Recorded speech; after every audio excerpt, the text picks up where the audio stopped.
Bonjour et bienvenue au Bulletin des régions, une émission produite grâce à la collaboration de 20 télévisions communautaires autonomes associées à Cogeco. Alors, qu'est-ce que ça évoque pour vous, le 5-10-15? C'est un espace absolument magnifique. C'était des belles professions dans ce temps-là? J'ai fait 40 ans, madame. Non. Je vois l'homme comme un arbre parce que l'homme prend racine comme l'arbre. Avez-vous l'impression qu'il y a une relève pour ça? Est-ce qu'il y a des gens qui vont pour pas que ça se perde? C'est cette année que ça vaut vraiment la peine de venir au marché public. Ça représente une belle tradition, en fait, qui est un peu un porte-bonheur pour les pêcheurs.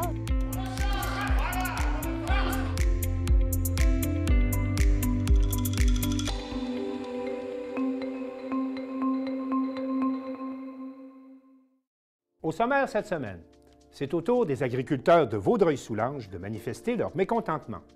À Percé, lancement d'une biographie sur Louis Bérubé, fondateur des premières coopératives de pêcheurs.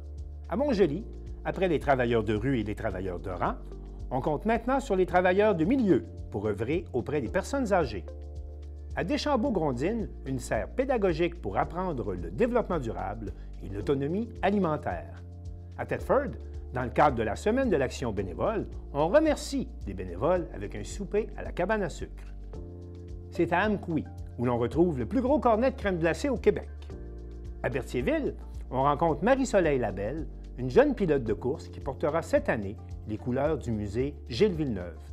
Mais pour commencer, on va se rendre à Baie-Saint-Paul, où Lydia Duchesne de TVCO fait le point sur les travaux réalisés et les travaux à venir suite aux inondations historiques du 1er mai 2023. Depuis les événements du 1er mai 2023, les employés de la ville de Baie-Saint-Paul ne passent pas une journée sans travailler sur les efforts de reconstruction et de prévention. Le muret Ménard est une des premières infrastructures sur laquelle la ville s'est attardée. Gilles, on est au muret de la rue Ménard. Oui. Donc, ce muret où il y a eu la brèche. Elle était où exactement, là, la brèche? On est précisément sur la brèche. Là. On voit la partie où on voit les poches de sable ici. Là. La brèche est dans ce secteur-là. Là. C'est donc, il y avait un poteau électrique qui était juste ici. Puis c'est vraiment là que l'ouverture du mur s'est faite, dans le fond. Là, on se souvient, à l'époque, c'était il y avait un muret de béton qui faisait comment de... C'était quoi? Bien, on peut le voir si vous regardez avec la caméra, dans le fond, là, où notre cher ami Philippe, on voit que c'était quand même, dans cette portion-ci, il est assez mince, le mur. Dans la partie Saint-Joseph, le mur est beaucoup plus épais. Ici, il était quand même assez mince. Puis dans le fond, là, ce qui est arrivé lors de l'événement, c'est que l'eau a commencé à passer par-dessus. On le voit très bien avec les images de drone. L'eau a commencé à passer par-dessus. En passant par-dessus, elle a mangé le derrière du mur qui l'a affaibli, dans le fond. Puis là, il y a eu, avec la pression, il y a eu une petite brèche qui s'est faite. Puis c'est là que le plus d'eau s'est entré dans le quartier.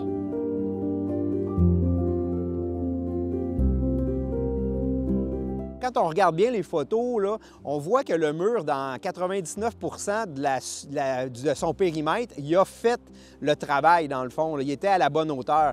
Mais on sait, là, on prend l'exemple, par exemple, des glissades d'eau. Quand on va avec les glissades d'eau avec les enfants, on sait que quand l'eau tourne, elle va avoir tendance à être beaucoup plus haute dans l'extérieur du virage que dans l'intérieur. Donc, c'est un peu ça qui s'est passé ici.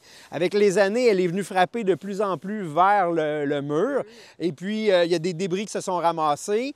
Donc là, il poussait, donc elle a monté dans la portion. Puis c'est pour ça que quand on regarde plusieurs photos, on voit que c'est vraiment ici qu'elle a passé par-dessus puis qu'elle a eu la brèche, alors qu'ailleurs, elle a fait son travail, dans le fond.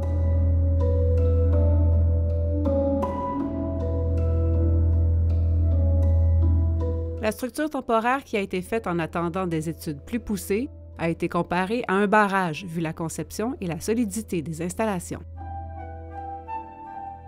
Il était très, très important de réagir rapidement pour nous donner un peu une parenthèse, un moment de réflexion puis d'analyse, puis pour sécuriser notre monde, dans le fond. Il y avait des gens, on a beaucoup de gens, il ne faut pas se le cacher, il y a même des gens qui n'avaient pas le loisir de décider s'ils voulaient ou pas quitter le quartier.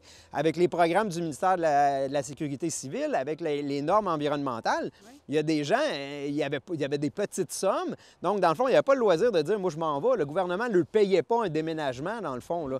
Donc, il était très, très important d'agir rapidement pour consolider la structure qu'on avait.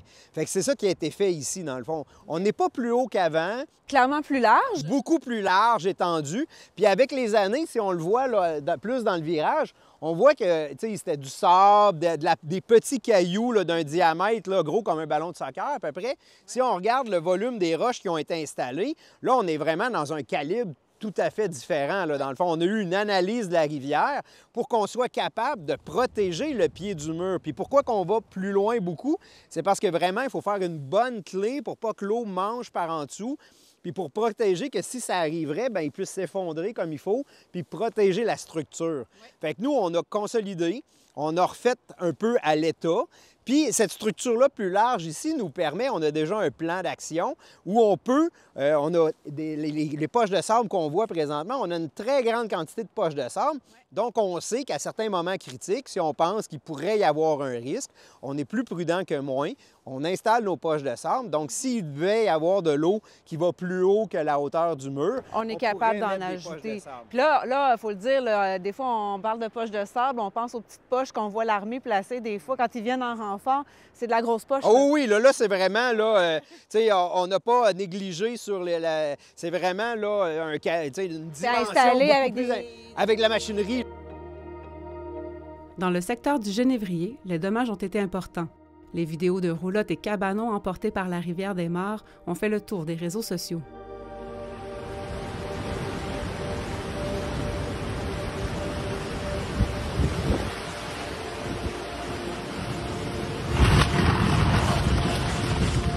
Ce qu'on sait moins, par contre, c'est qu'un peu plus haut, un phénomène fascinant a eu lieu. Bien, je ne sais pas si vous pouvez regarder juste le calibre des roches qu'il y a dans la rivière, les blocs. La rivière, elle les a amenés.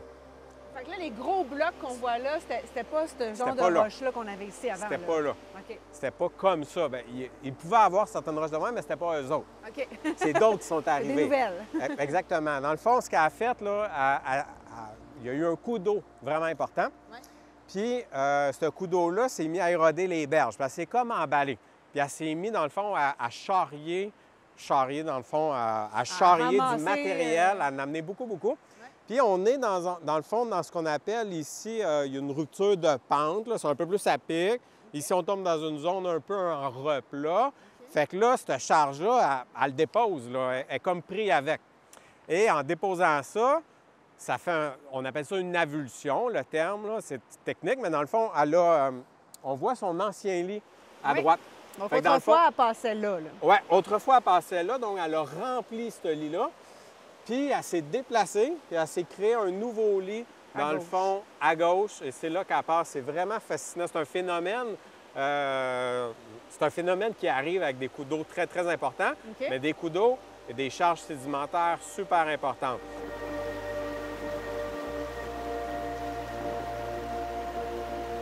Dans le fond, on est à l'apex de tout un secteur, le camping Genévrier, qui est dans ce qu'on appelle un petit cône alluvial, dans le fond, la zone de replat, où c'est appelé à avoir une dynamique avec des sédiments, mais des sédiments, on s'entend, c'est des blocs. Énorme. Ici, c'est des blocs, puis plus on descend au Genévrier, puis plus on descend vers le pont de la 138, et plus les sédiments sont petits. Ouais. Ça devient comme en galets, puis éventuellement en sable. Rendu à Rivière-du-Gouffre, c'est en sable. Okay. Fait que dans le fond, elle trie tout ça, elle les dépose, puis elle les trie jusqu'à Rivière-du-Gouffre. Là, tu parles d'un coup d'eau. Qu'est-ce qu'il y a en haut de la Rivière-du-Bras, plus haut? Là? Il vient d'où, ce coup d'eau-là? C'est-tu juste la pluie et la fonte de la neige? Ou il y a eu autre chose? C'est la pluie et la fonte de la neige. OK. Oui. Mais en fait, on a eu une cellule orageuse, là, qui a vraiment été ciblée... On les appelle maintenant les montagnes au nord-ouest. Là. Okay. Mais dans le fond, ici, ça monte sur les terres du séminaire à 800-900 mètres en altitude, c'est pas 1000. Puis à cet endroit-là, en amont ici, Sabra du Nord-Ouest, à Rivière-Émy, c'est là qu'il y a vraiment eu une grosse cellule orageuse. Ouais. Donc les gens là, qui parlent qui avaient eu l'impression qu'un barrage avait cédé ou qu'un un lac comme le lac Monique qui s'était vidé, qu'il y a eu un phénomène du genre, c'est pas relié à ça du tout, là? Non, on n'a pas eu une rupture. OK. Ça peut arriver, des fois, il y a une rupture, mais à ce moment-là, les gens vont vraiment avoir une vague qui descend. OK. Là, c'est pas une vague, ça a monté vite. Ça a monté très vite parce qu'il y avait une intensité de pluie super importante là, qui est comme arrivée, qui s'est accumulée à la fond de la neige, et tout ça, ça a fait beaucoup d'eau. Une conjoncture. Plusieurs événements. Exactement. Dans le secteur du chemin Saint-Laurent, les agriculteurs aussi ont payé les frais de ces inondations qui ont emporté des portions de terrain et englouti des champs qui ne seront plus cultivables. On voit là, que ce qui était érodé, c'était un champ qui est entretenu, qui était agricole, qui était fonctionnel. Puis les niveaux ont monté là, fait que tantôt, ce qu'on parlait, les mineurs, les moyens, bien là, justement, en situation d'inondation, de crues élevées, donc c'est venu éroder, là, dans le fond, sur le champ agricole-là. Puis des champs agricoles qui ont été érodés comme ça, il y en a un petit peu partout tout le long. C'est un impact qu'on a moins entendu parler, là, mais présent, oui. Un peu plus loin, toujours sur le chemin Saint-Laurent, des glissements de terrain font présentement l'objet de suivi. Tantôt, on était juste peut-être 300 mètres à l'amont, où les champs se sont fait éroder. Donc, ce matériel-là, bien, s'il se déplace, il se redépose un peu plus loin. Il se dépose sur les méandres, dans le fond, sur les bancs. Fait qu'on a un banc qui se dépose ici. Puis à mesure que les sédiments se déposent, bien, ça pousse la berge aussi. Fait qu'il y a un phénomène présentement où c'est en train de pousser, puis ça n'aide pas à l'érosion là, qui se passe ici. Oui. Là, il y a une surveillance accrue là, qui se fait du secteur ici. Oui, absolument. Dans le fond, il y a une équipe avec des spécialistes en géotechnique. L'équipe de la ville, là, ils se sont organisés là, avec une caméra de surveillance, avec système anti-vol aussi, là, je le nomme pour certains. Puis bon, divers instruments comme ça, avec également un passage à la route là, avec une lumière. Là. Puis dans le fond, c'est un autre exemple ici qu'on a eu un événement majeur en mai, en 2023, qui était relié aux inondations. C'est un risque naturel, il y en a d'autres. Il peut y avoir certains glissements de terrain. Charlevoix, c'est une zone à séisme. Il y a plein d'autres risques naturels aussi qui demandent à la ville, aux différents intervenants, d'être actifs là-dedans, de faire un suivi, une surveillance, au cas où il y aurait un autre événement qui se produirait d'une autre nature. Là. Un an plus tard, la Ville n'en est pas encore au bout de ses dépenses et la prévention vient prendre une place plus importante dans la planification des travaux et des investissements. Bon, Gilles, on en a parlé brièvement. Le MTQ qui fait présentement prend des échantillons, fait des forages là, près du chemin Saint-Laurent ici. Déjà, peux-tu nous dire pourquoi c'est le MTQ qui intervient puisque c'est pas un chemin là, provincial ici? Bien, premièrement, parce que nous, on doit signaler tous ces glissements de terrain-là au ministère de la Sécurité civile. Le ministère de la Sécurité civile fait affaire avec les différentes instances gouvernementales pour établir l'aléa, les risques, puis les cartographier. Donc, c'est pour ça qu'il fait affaire avec l'équipe géotechnique spécialisée du ministère des Transports qui vient ici faire des forages pour analyser la structure du sol. Parce qu'il y a plusieurs glissements de terrain le long de la rivière du Gouffre. Puis il faut comprendre à quel point ces glissements-là peuvent être très, très dynamiques, je pense qu'on appelle ça rétroactifs, donc aller très loin, ou qu'on serait dans un substrat différent qui ferait en sorte que ça serait plus sécuritaire. Il y a toujours la notion avec le ministère des Transports, malheureusement, un des éléments importants, c'est toujours l'aspect financier. Puis pour avoir droit à des programmes d'aide, il faut qu'on atteigne certains critères des gouvernements. Ça, c'est une partie du travail qui est plate un peu, qui est difficile, mais qu'il faut quand même jouer parce que sinon, je pourrais décider demain matin de faire cette intervention-là qui pourrait coûter 2-3 millions, qui serait à la charge complète des contribuables de la Ville de Baie-Saint-Paul. Donc, on essaie de voir les différents programmes qui existent. La Ville de Baie-Saint-Paul mentionne que les prochaines actions qui seront posées le seront avec une vision à long terme.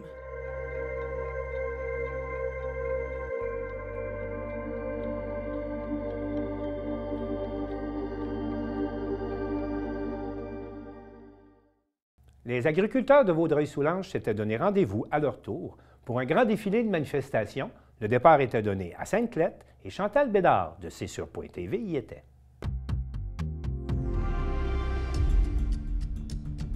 Le 10 avril dernier, c'est aux petites heures du matin que des agriculteurs et agricultrices de la région ont endimanché de leurs plus beaux atours leurs tracteurs.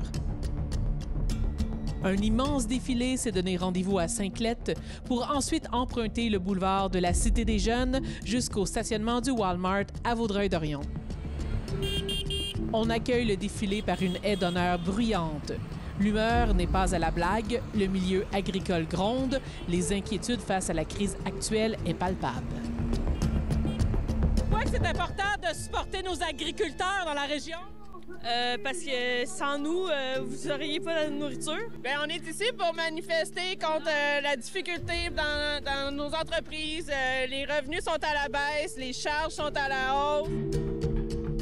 Mais là, ce que j'avais clairement sous-estimé, c'est non seulement la colère des producteurs agricoles, mais aussi le degré d'engagement puis de mobilisation du syndicat Vaudreuil-Soulanges puis des syndicats autour. C'est vraiment impressionnant de voir ça.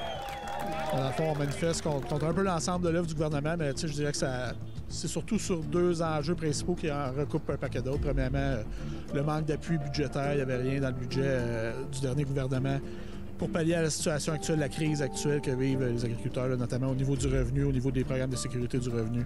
Ça fait des années que ça traîne, puis là, l'élastique pète. Des normes environnementales à peu près les plus sévères en Amérique du Nord. Puis ajouter ça à la hausse des taux d'intérêt, la hausse des coûts de production.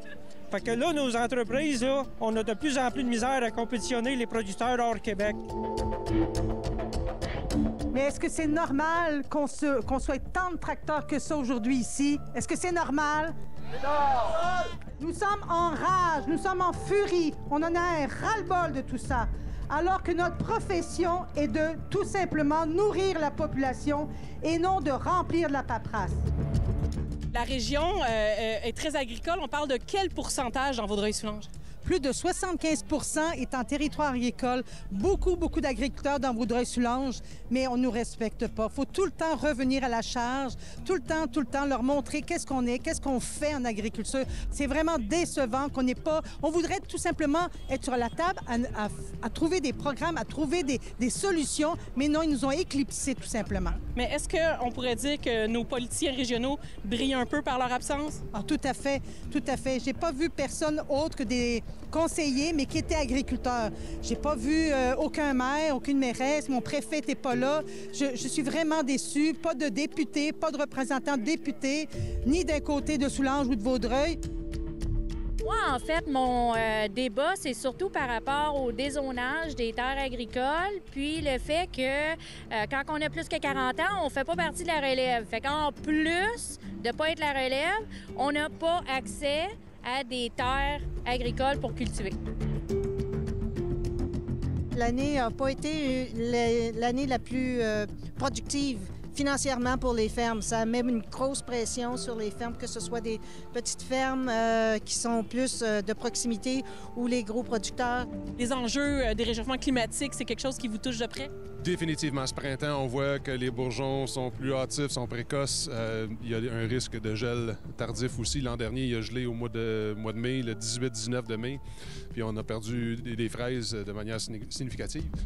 J'inviterais en fait les fermes de proximité à venir vous montrer parce que souvent on n'a pas des gros tracteurs, donc on n'était pas dans la filée avec nos petits tracteurs de 29 forces et moins. Je suis ici aujourd'hui pour vous parler des enjeux cruciaux auxquels font face les fermes de proximité. Nos exploitations agricoles qui nourrissent nos communautés et contribuent à la vitalité de nos régions se battent aujourd'hui pour survivre. Vous avez quand même souligné la part des petits producteurs locaux. Ils avaient même fait venir à l'avant de la région de Vaudreuil-Soulanges. Il y avait quand même une fébrilité. Oui, c'est sûr, mais on est souvent moins connus ou en dessous de plus gros, donc c'était important pour moi de les représenter aujourd'hui. Pourquoi c'était important? Bien, on est le contact direct souvent avec la population. On vend directement soit sur nos fermes, dans les marchés publics, en épicerie, donc on a le contact là, avec le citoyen, puis on voit que les ventes diminuent fortement là, depuis la pandémie. Comme on a mentionné aussi, on était les héros, mais maintenant, il faudrait continuer dans la même volée du manger local et qu'on soit soutenu pour continuer cette mission-là.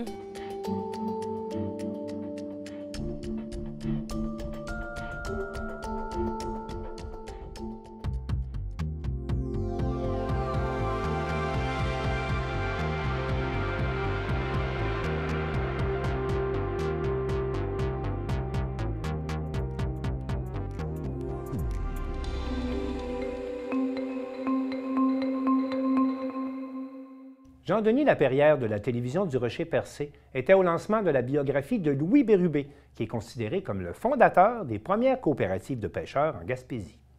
Louis Bérubé a joué un rôle important dans le processus de modernisation de la pêche en Gaspésie au 20e siècle. Afin de le faire revivre dans nos mémoires, Gaëtan Mire lui a consacré une biographie intitulée « Louis Bérubé, le renouveau de la pêche québécoise au 20e siècle ».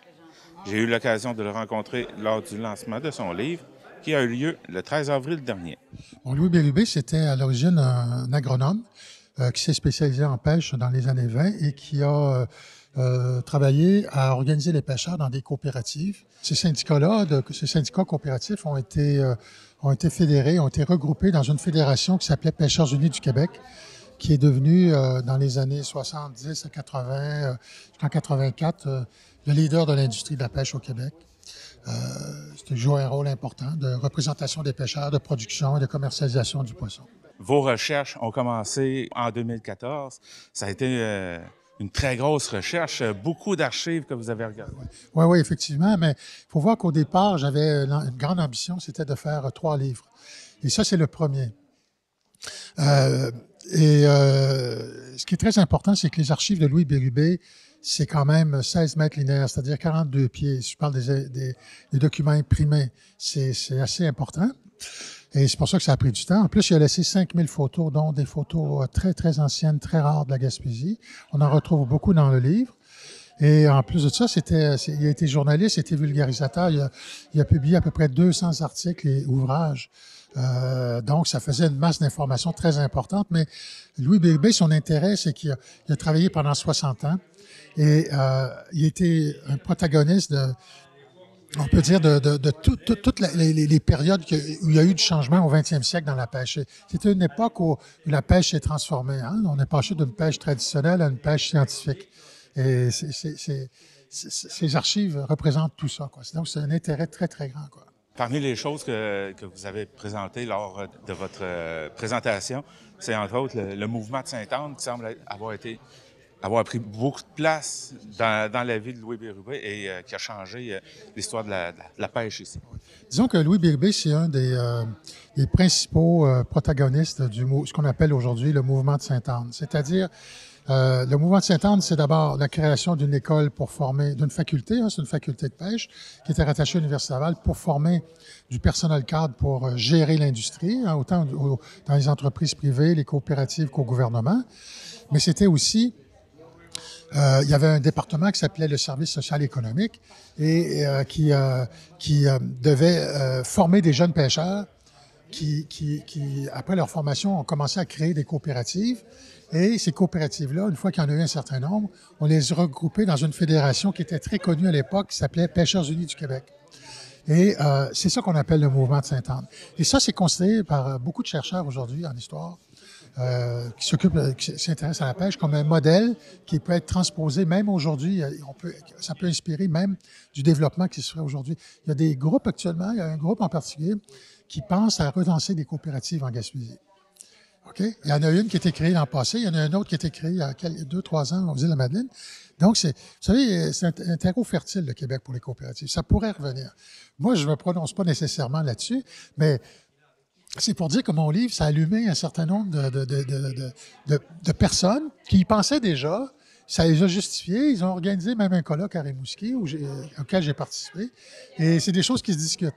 Donc, c'est comme si l'histoire revenait, quoi. Si on essayait de se servir du passé pour essayer de voir s'il n'y a pas moyen de trouver des solutions aux problèmes qu'on connaît actuellement dans la pêche.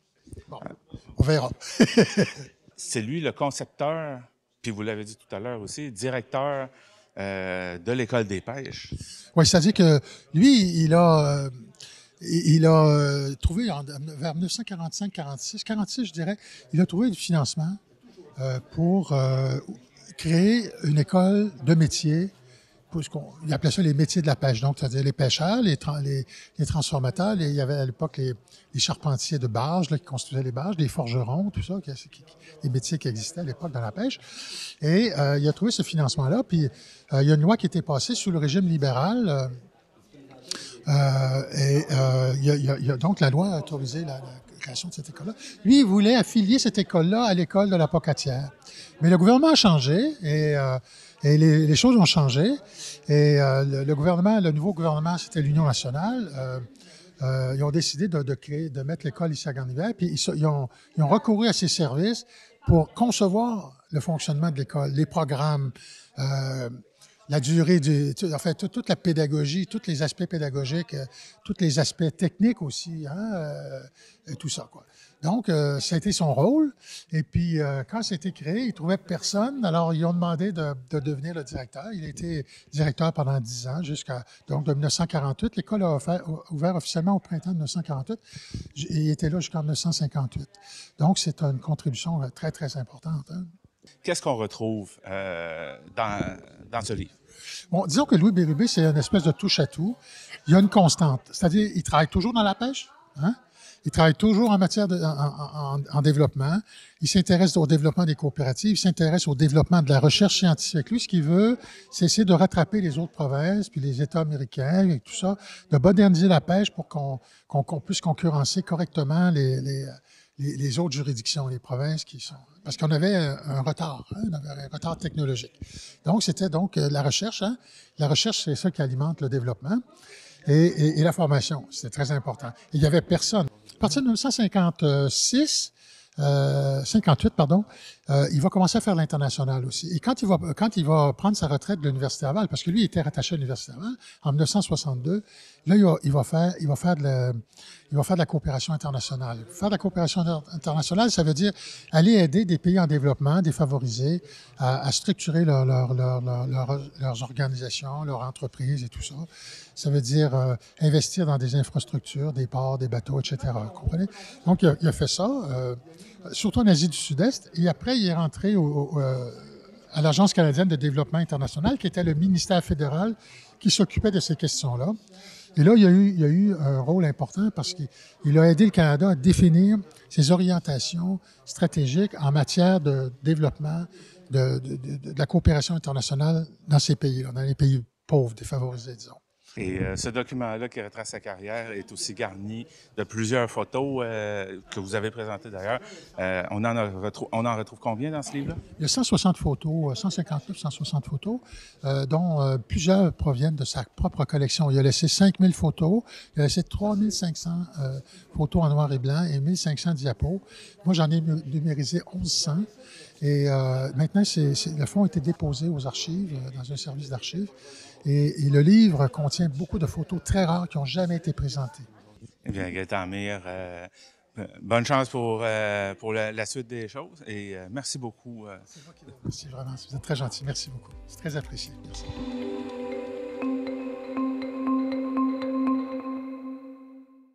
Au Québec, nous avons des travailleurs de rue. Nous avons également des travailleurs de rang qui travaillent auprès des agriculteurs. Mais là, on apprend que dans la Métis, il y a maintenant des travailleurs du milieu qui travaillent avec les aînés. Marc Després, de la télévision de la Métis, a voulu en savoir plus long. On se trouve au Centre d'action bénévole de la Métis parce que, bon, Danny Dionne, il y a une nouvelle ressource là, qui s'y trouve.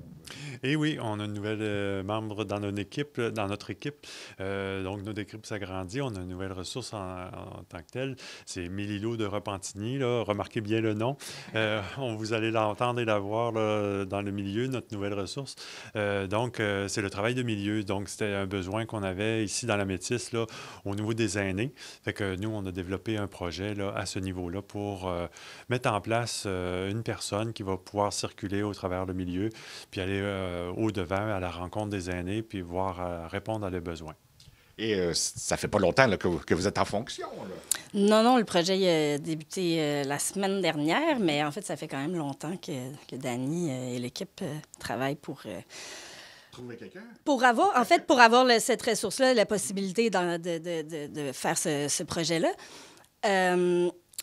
En ce moment, moi, j'essaie de me faire connaître le plus possible, à la fois par la population, par les organismes, par les municipalités. Je suis en mode passer à la télévision communautaire pour me faire connaître. Donc, c'est ça. Moi, l'idée, c'est vraiment que je me déplace dans les municipalités, je me déplace partout sur le territoire. J'assiste à des activités qui attirent des personnes de 50 ans et plus. Moi, je suis vraiment là pour aller dans les milieux, repérer des personnes qui seraient peut-être en situation de vulnérabilité pour diverses raisons, qui vivent des difficultés. Moi, je suis là pour aller identifier ces personnes-là. Je prends un moment avec elles, on échange, on identifie ensemble les besoins de la personne. Puis ensuite, moi, j'accompagne la personne vers les ressources. Donc, moi, je fais vraiment le pont là, entre les individus et les ressources. Et bon, les gens connaissent les travailleurs de rue, les travailleurs de race. C'est un peu du même style. Oui, exactement, c'est ça. Des fois, je le compare vraiment au travail de rue parce que c'est dans la même optique de vraiment se déplacer dans les milieux plutôt que d'attendre que les gens viennent vers moi, c'est moi qui vais vers eux. Donc, c'est très comparable, effectivement, au travail de rue, mais je m'adresse aux 50 et plus. Donc, c'est vraiment du travail de terrain. À ce moment-là, bon, comment ça fonctionne pour faire affaire avec vous? Oui, bien, c'est ça. Comme je disais, là, en ce moment, je suis en mode d'essayer de me faire connaître, mais je distribue ma carte, je distribue mon dépliant, je mets des affiches un peu partout. Les gens peuvent communiquer directement avec moi. Sinon, comme je disais tantôt, j'essaie d'assister à des activités qui attirent des aînés pour que moi-même, j'aille identifier peut-être certaines personnes, voir s'il y aurait des besoins. Puis aussi, je compte sur la vigilance citoyenne.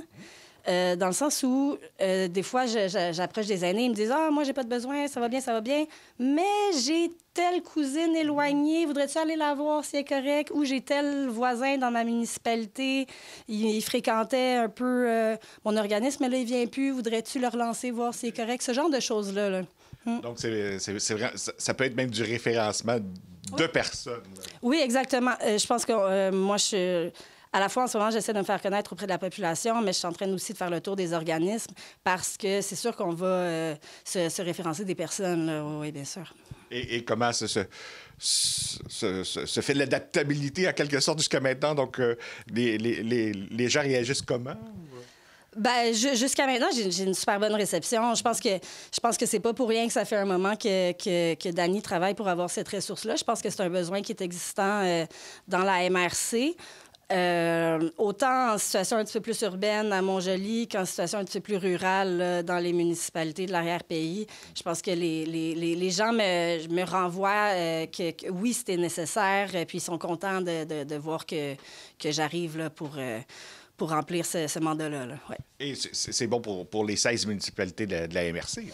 Oui, c'est ça. Je le précise souvent. Je me déplace, je le répète, je me déplace. Je le répète beaucoup, puis je l'ai nommé sur mes affiches, sur mes cartes, parce que j'ai beau nommer que je me déplace sur la MRC, les gens sont quand même étonnés quand je leur dis « Bien, je vais aller vous voir à les hauteurs ». Ils disent « Ben non ». Tu vas pas venir à les hauteurs? Ben oui. Donc, c'est pour ça que je le répète souvent. Je suis un peu perroquet là-dessus. Mais je pense que les personnes qui viennent des plus petites municipalités, un petit peu plus isolées, sont pas habituées d'avoir des services sur place. Donc, moi, je suis là vraiment pour aller vers les gens. Là. Donc, oui, peu importe votre municipalité de la Métis, je peux me présenter à domicile ou dans un lieu public là, pour aller voir les personnes. Ouais. Puis à ce moment-là, est-ce qu'il y a une durée nécessaire pour vous accueillir ou c'est vraiment on fait le tour de la problématique? Puis... Moi, je suis là pour être dans la vie de la personne à court terme, dans le sens où moi, je suis là pour identifier avec la personne ce serait quoi ses besoins, l'accompagner soit dans des recherches d'informations, soit dans l'accompagner pour les démarches vers une ressource. Puis éventuellement, quand la personne est confortable avec le lien qu'on a créé avec un organisme ou avec un service quelconque, là, après ça, je laisse aller la personne là, avec les ressources avec lesquelles on l'a liée. Là. Et à ce moment-là, on appelle directement ici au Centre d'action bénévole si on a des besoins? On peut, mais sinon, j'ai une ligne directe. Okay. Ce qui est absolument génial. Donc, ma ligne directe, c'est 4154. C'est 775-4154. Bien, on va vous souhaiter justement que les gens soient surtout pas gênés parce que le tout est confidentiel. Là, on peut rassurer les gens. Oui, c'est absolument confidentiel. C'est sans jugement.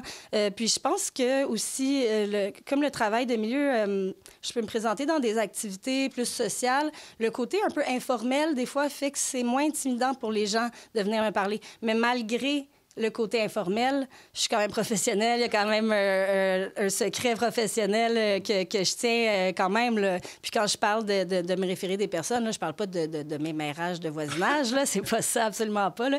C'est vraiment que je pense qu'il y a des personnes dans les municipalités qui voient ce qui se passe autour d'eux puis qui peuvent faire un lien avec moi là, quand c'est nécessaire. Une petite question technique, mais aînée à ce moment-là. Donc, oui. Ça part à quel âge?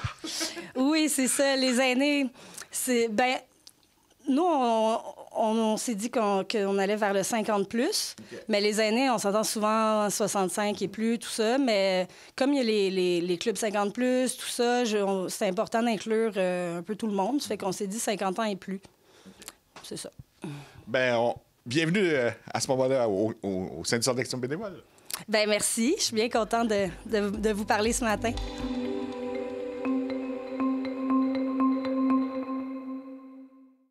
À Deschambault-Grondines, une serre biologique permet d'enseigner aux jeunes comment cultiver et les récoltes servent à soutenir l'autonomie alimentaire. Un reportage de Charles Laviolette de CJSR. L'organisme Solidarité citoyenne Portneuf a annoncé le début des activités de sa serre pédagogique qui est située au Jardin de la Chevrotière à Deschambault-Grondines. Le projet de serre pédagogique vise à développer les savoirs des élèves du primaire et du secondaire, mais également de toute la population. Depuis quelques semaines, des classes d'école primaire ont la chance de pouvoir s'initier au maraîchage biologique avec la maraîchère Geneviève Méran. Il va y avoir 1300 élèves qui vont être passés de la mi-mars jusqu'au 18 juin. J'ai mes derniers groupes le 18 juin. 70 groupes. Il y a 3 ateliers, comme Alain l'a dit. Semi-intérieur, c'est celui que vous avez vu tout à l'heure. On fait toujours une dégustation. Dans chacun des ateliers, il y a un volet dégustation. Pousse et germination, c'est ce que vous voyez, les plateaux qu'il y a là. Donc, je leur fais découvrir un peu comment on peut faire des mini-jardins pendant l'hiver, pendant le printemps. C'est agréable, les jeunes, je leur fais toucher. On utilise vraiment tous nos sens. Ils vont déguster chaque pousse, puis ils vont essayer de trouver là, quelle semence correspond à chacune des pousses. Puis ensuite, on fait notre petit jardin de pousses de tournesol. Graines et semences, celui-là, on apprend à récolter des semences. Donc, ils ont un cantalou, un morceau de cantalou, là, ils vont récolter, ils vont laver leurs semences. On parle de l'importance des graines autant dans les plantations, mais aussi dans l'alimentation. Donc, on se prépare une salsa avec des graines de maïs, des haricots, puis je leur fais faire une petite salsa qu'on mange avec des chips. Karine Durocher, directrice générale de Solidarité citoyenne Portneuf, souligne que le projet de serre pédagogique vient renforcer par l'éducation la sécurité alimentaire dans la région. Juste pour vous donner quelques statistiques, en ce moment, c'est 24 des Québécois qui souffrent d'insécurité alimentaire. Insécurité alimentaire, c'est pas nécessairement de ne pas avoir de nourriture dans le frigo, mais c'est quand que la nourriture devient une charge mentale. C'est comme ça prend de la place dans la tête pour jongler, pour arriver à la prochaine paye, pour avoir suffisamment de nourriture pour sa famille. C'est de couper des repas pour que ses enfants puissent avoir de la nourriture. En ce moment, 33 des gens qui bénéficient d'aide alimentaire sont des enfants. C'est des statistiques qui sont vraiment foudroyantes. Ça a énormément augmenté depuis 2019. Puis, un projet comme les serres pédagogiques, mais également solidaires, permet de cultiver des légumes et des fruits et légumes frais à l'année longue pour pouvoir distribuer dans le réseau d'aide alimentaire. Donc, principalement, les tomates cerises qu'on retrouve ici, ils sont distribués via le programme Collation Santé Portneuf. C'est un programme qui existe depuis 2010 qui veut fournir des aliments santé aux enfants d'âge primaire de l'ensemble de la région de Portneuf. Présentement, c'est 300 enfants qui bénéficient de distributions mensuelles. On est dans 5 milieux différents. Une fois par mois, c'est une vingtaine de collations qui sont données par enfant. L'aménagement de cet espace pédagogique a été rendu possible grâce au soutien financier du Fonds Aluminerie de Deschambault pour les collectivités durables, de même que du Fonds de soutien aux projets structurants de la MRC de Portneuf. De son côté, l'organisme Jeunesseur Portneuf assume les coûts d'animation des visites des élèves et un don provenant de la Fondation TELUS permet de couvrir les frais de transport des élèves. On écoute Pascal Rochette, directeur de l'Aluminerie de Deschambault et président du Fonds pour les collectivités durables. Puis moi, je trouve qu'en termes de projets de développement durable, c'en est un qui est parmi les meilleurs jusqu'à maintenant qu'on a financé. Ça couvre les 3 sphères du développement durable. Il y a le volet économique, il y a le volet social, puis il y a évidemment le volet environnemental. Donc, bravo, félicitations à ceux qui ont eu cette idée-là.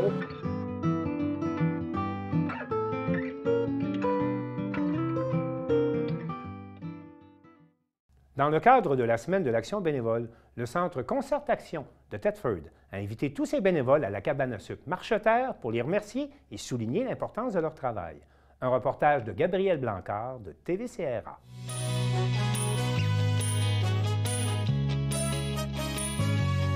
Comment il les a toutes, Gabriel pour vous servir. En ce jeudi 18 avril, on se retrouve à la cabane à sucre du Marcheterre à Thetford dans le cadre de la semaine du bénévolat. En effet, nous allons vous emmener avec nous à un souper caritatif organisé par le Centre d'action bénévole Concert Action.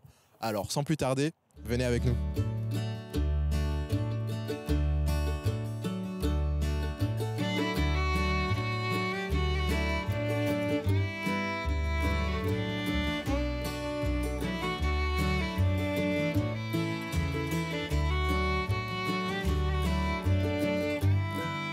Alors maintenant, je suis en compagnie de... Mère-Josée Pinette. Enchantée Marie-Josée. Donc vous êtes l'organisatrice de cet événement. Est-ce que vous pouvez nous en dire plus? Durant la semaine de l'Action bénévole, à travers le Québec, il y a des activités qui s'organisent. Donc, le Centre d'action bénévole trouvait ça important de récompenser les bénévoles qui travaillent dans notre MRC, la MRC des Appalaches. Donc, on a invité les membres du Centre d'action bénévole à venir festoyer ce soir là, pour remercier les bénévoles. Donc, dans la salle, il y a des bénévoles. Il y a aussi des responsables d'organismes qui sont là. Donc, voilà. Donc, dans le fond, vous faites ce souper pour remercier les bénévoles de leur investissement tout au long de l'année au final. Oui, c'est ça. Tout à fait, parce qu'on sait que les bénévoles, c'est essentiel dans notre société. Sans eux, il y a plein de trucs qui se feraient pas. Fait que, ouais, c'est vraiment important. Et alors, du coup, petite question, pourquoi avoir choisi le Marcheterre comme endroit pour tenir l'événement? Le Marcheterre, c'est un endroit qui est rustique, qui a du charme, qui a une très bonne nourriture. Donc, on voulait vraiment les gâter. Fait que, voilà. J'avais essayé l'année passée, puis j'ai été satisfaite. Donc, je me suis dit, on va y aller cette année. Parfait. Et donc, qu'est-ce que vous pouvez espérer dans le futur? Quelles sont vos attentes, vous, pour votre organisation? Est-ce que vous pouvez nous parler un peu de votre organisation également? Bien, en fait, le Centre d'action des bénévoles, ce qu'on recherche, c'est que les gens s'investissent en tant que bénévoles. Donc, on veut aider les organismes à trouver des bénévoles parce qu'il y a beaucoup d'organismes, des fois, qui cherchent pour avoir la relève. Donc, c'est pas évident toujours. Donc, on est là pour soit former, aider au recrutement. On a une page Facebook qui s'appelle « Je bénévole » dans la MRC des Appalaches que les gens peuvent s'inscrire. Fait que les organismes peuvent mettre leur demande de bénévolat, puis les gens qui sont intéressés à ce moment-là peuvent y aller. On a aussi, à travers le Québec, il y a le site internet jebénévole.ca. Donc, la même chose, les organismes peuvent aller s'inscrire et les gens peuvent aussi s'inscrire. Donc, c'est de pairer tout le monde ensemble pour faire une belle œuvre, en fait, dans notre région. Donc, vous vous occupez donc de la formation des bénévoles et aussi vous vous occupez de les mettre en relation avec des organismes qui sont à la recherche de bénévoles. Oui, en fait, on aide les organismes à former leurs bénévoles. Donc, on n'est pas toujours nécessairement en lien avec le bénévole directement, mais on vient en aide aux organismes pour former leurs bénévoles. Et quelles sont vos attentes pour le futur? Que ça grossisse, qu'on ait plus de bénévoles, puis que les organismes aussi fassent appel à nos services pour qu'on puisse les aider dans leur futur. Ouais. Et donc justement, un dernier mot, qu'est-ce que vous diriez aux gens qui aimeraient devenir bénévoles ou aux organismes qui aimeraient former ou avoir des bénévoles au sein de leur entreprise ou de leur organisme? Bien, gênez-vous pas. Des fois, on n'a pas nécessairement... quand on est au travail, des fois, on est retraité, on a beaucoup de temps, mais des fois, on n'a pas beaucoup de temps. Bien là, c'est de s'impliquer. Finalement, ça peut être une journée par année. T'sais, ça fait une différence, même juste une journée ou une demi-journée par année. En tant qu'entreprise aussi, on peut se décider avec nos employés, on va aller faire, par exemple, en environnement, on fait un truc, vraiment une journée de team building, par exemple. Fait que ça, on peut aider les entreprises aussi à organiser. Oui, c'est ça, voilà. Libérer avec les organismes, finalement. Là. Écoutez, merci beaucoup. Et donc, si vous avez besoin de plus d'informations, vous pouvez vous retrouver donc votre page Facebook. Est-ce que vous avez un site Internet ou un numéro de téléphone? C'est concertaction.org qui est le site Internet. Et puis, le numéro de téléphone, tout simplement, 418-458-2737. Même si on est situé à Beaulac, on couvre quand même toute la MRC. C'est ce que j'allais vous demander. Du coup, quelle région est impactée par quelle est votre zone de chalandise, pardon? C'est toute la MRC des Appalaches. D'accord. Donc voilà, vous avez toutes les informations sur le site web et sur la page Facebook. Et maintenant, on va se retrouver pour ce souper. Alors maintenant, je suis en compagnie de... Lise Lachance. Enchantée, Lise. Alors Lise, est-ce que vous pouvez nous parler un peu de vous? Bon, je suis présidente du Centre d'action bénévole Concertation de Beaulac-Garbé. Maintenant, je suis bien contente de l'événement. Il y a beaucoup de personnes qui sont venues. Nous autres, on fait ça pour souligner remercier les bénévoles de chaque association qui sont venus ici ce soir dans la région des Appalaches. Et est-ce que vous pouvez nous parler un peu de comment s'est organisé cet événement? Quel est le but de cet événement? Comme je disais, le but, c'est de remercier toutes les associations bénévoles, parce qu'on fait beaucoup de bénévolat, puis c'est pas toujours reconnu. C'est que nous autres, on tient à remercier tous nos bénévoles. En passant, on est à la fin on n'est pas à la fin, on est au début des Appalaches. C'est nous autres qui ouvrent la porte pour les Appalaches. D'accord. Et est-ce que vous avez un mot à dire aux personnes qui aimeraient du coup devenir bénévoles ou faire partie de votre association? On a toujours besoin de bénévoles dans différentes sphères, en accompagnement, pour la patrouillante, le comptoir familial. On va avoir une bibliothèque qui va ouvrir. On a besoin de bénévoles pour les services de la bibliothèque, ces choses-là. Donc dans le fond, vous vous occupez de mettre en relation les différents organismes qui en ont besoin avec des bénévoles ou de la formation des bénévoles?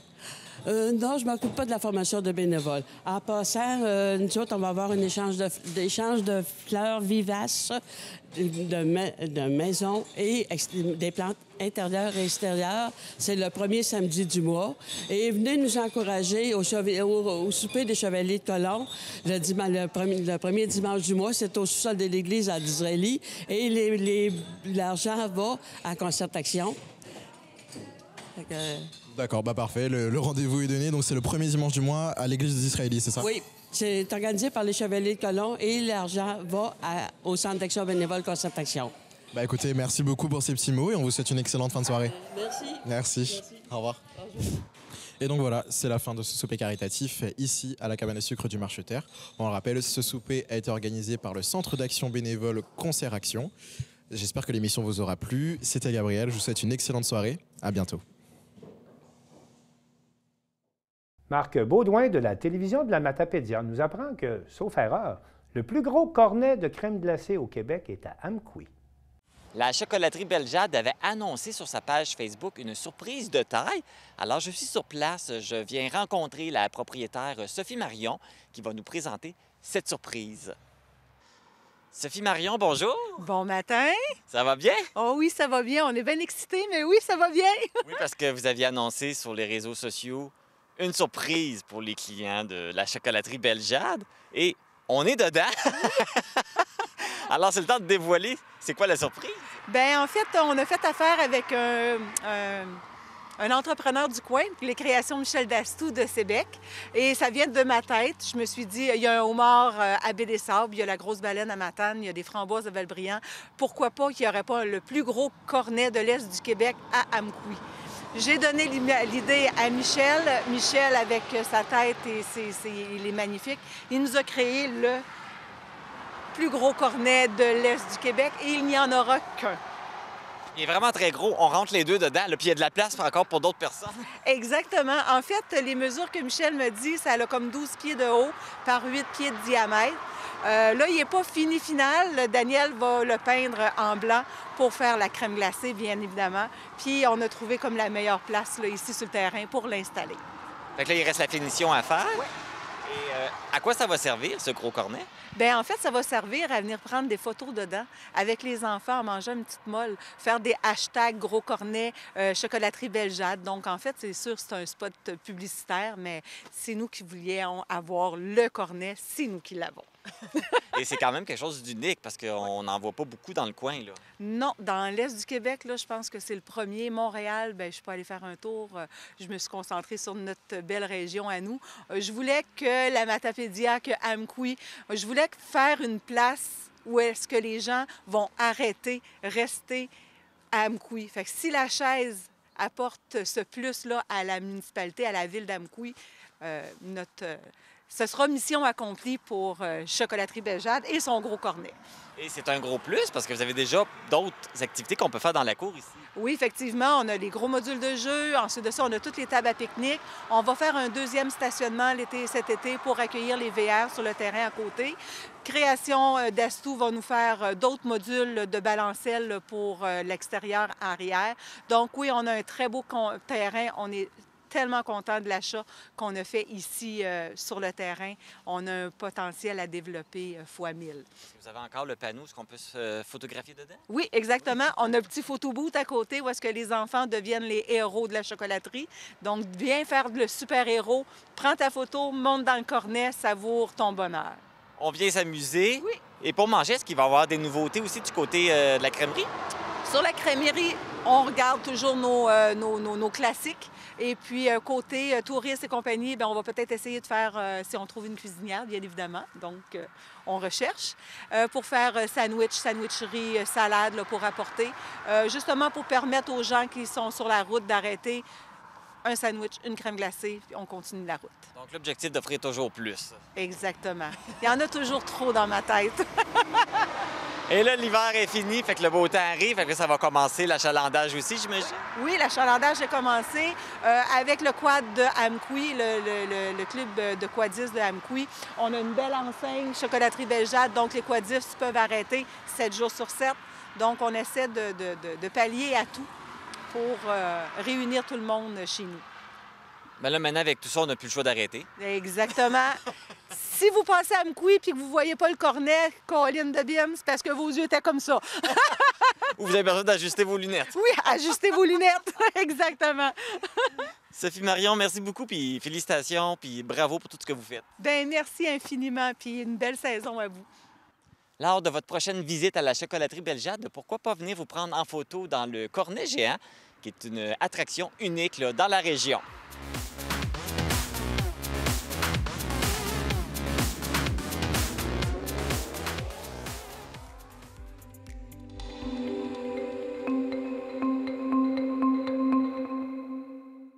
Alain Bellumeur de CTRB nous présente Marie-Soleil Labelle, une jeune pilote de course qui portera les couleurs du musée Gilles Villeneuve au cours de la prochaine saison.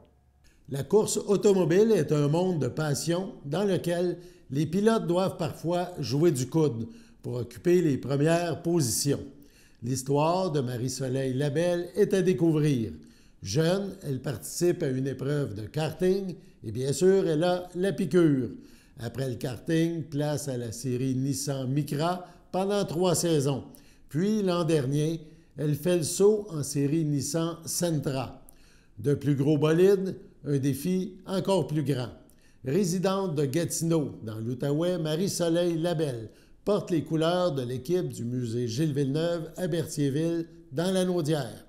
En plus d'être pour le musée un trait d'union entre les générations, les gens qui ont connu Gilles Villeneuve et ceux et celles qui en ont seulement entendu parler de ce légendaire champion, la jeune pilote de course appuie sa démarche sur de belles valeurs humanitaires. À l'approche de la saison 2024 qui s'amorce bientôt sur le circuit de Mosport en Ontario, début mai, la jeune pilote nous parle de sa passion pour la course, mais aussi du trouble de langage qui fait partie de sa vie, de son objectif d'être ingénieur et de son désir de redonner au suivant.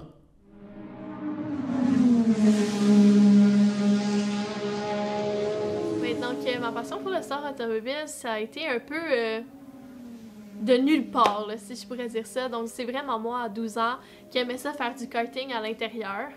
Puis j'y allais à chaque jour et c'est un employé de la place de kart à l'intérieur qui m'a demandé « T'es toujours ici, est-ce que tu aimerais ça rester un peu plus longtemps après les heures d'ouverture pour justement mettre un peu d'eau sur la piste, rajouter des cônes puis faire quelques petits exercices. » Puis j'étais comme « Ah oui, pourquoi pas? » Donc je suis restée, j'ai fait quelques tests puis après il m'a demandé « On a une ligue pour le plaisir, est-ce que tu aimerais ça faire partie de cette ligue? » J'ai accepté. Puis, à partir de cette ligue-là, j'ai débuté à faire du karting de compétition à l'extérieur.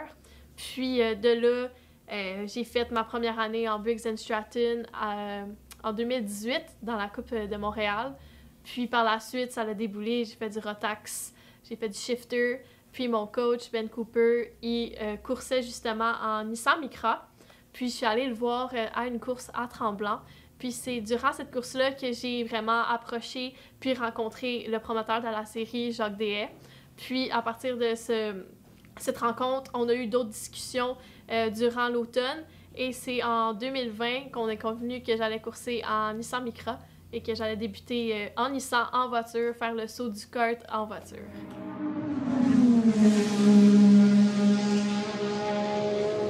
Honnêtement, je suis contente. Pour une première année, ça avait super bien été. La voiture, oui, est un petit peu différente, mais c'est les mêmes pistes. Une fois que tu comprends, que tu t'adaptes à la voiture, c'est juste de rouler, de se pratiquer, puis c'est ça, ça a super bien été. Puis pour cette année, le but, évidemment, c'est de gagner comme tout le monde, d'être en avant. Donc, j'ai vraiment hâte de voir comment ça va se dérouler pour 2024.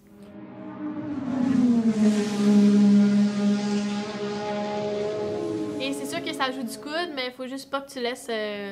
faut que tu fasses ta place, faut pas que tu laisses la place aux autres. Puis justement, tu sais, à 15-16 ans, quand je suis arrivée en micro, j'étais gentille. Moi, tout le monde, c'est mes amis, mais sur la piste, il n'y a pas d'amis. Le but, c'est justement de finir en avant. Donc, c'est de jouer du coude, d'être intelligent à travers la course, puis de rapporter le plus de points possible à la fin.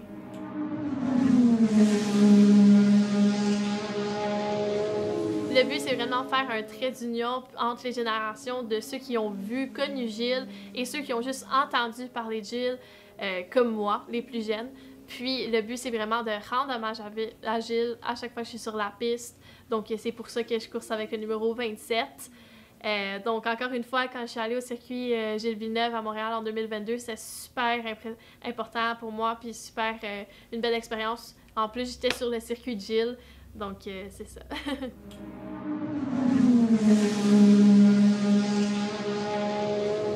Donc, j'étudie en génie mécanique et technologie de l'informatique à l'Université d'Ottawa. Donc, j'ai toujours été, depuis que j'ai commencé à être impliquée en voiture puis en kart, le côté mécanique, comment la voiture fonctionne, comment apporter plus de puissance à l'auto, etc., ça m'a vraiment accrochée. Donc, depuis ce moment-là, j'étais comme, OK, je veux devenir ingénieur. Donc, au secondaire, j'ai travaillé fort pour justement sauter directement à l'université. Mon but ultime, ça serait de devenir ingénieur en sport automobile. Je disais avant, en Formule 1, là, j'irais plus peut-être en NASCAR. Je trouve ça aussi très intéressant. Donc, tout le côté derrière le pilote, toutes les heures passées de comment comprendre la voiture, comment mettre la voiture encore plus performante que l'autre voiture de ton concurrent, ça m'intéresse beaucoup. Donc, c'est ça. Être ingénieur, ça serait mon but ultime, puis c'est pour ça que je suis à l'Uni pour ça.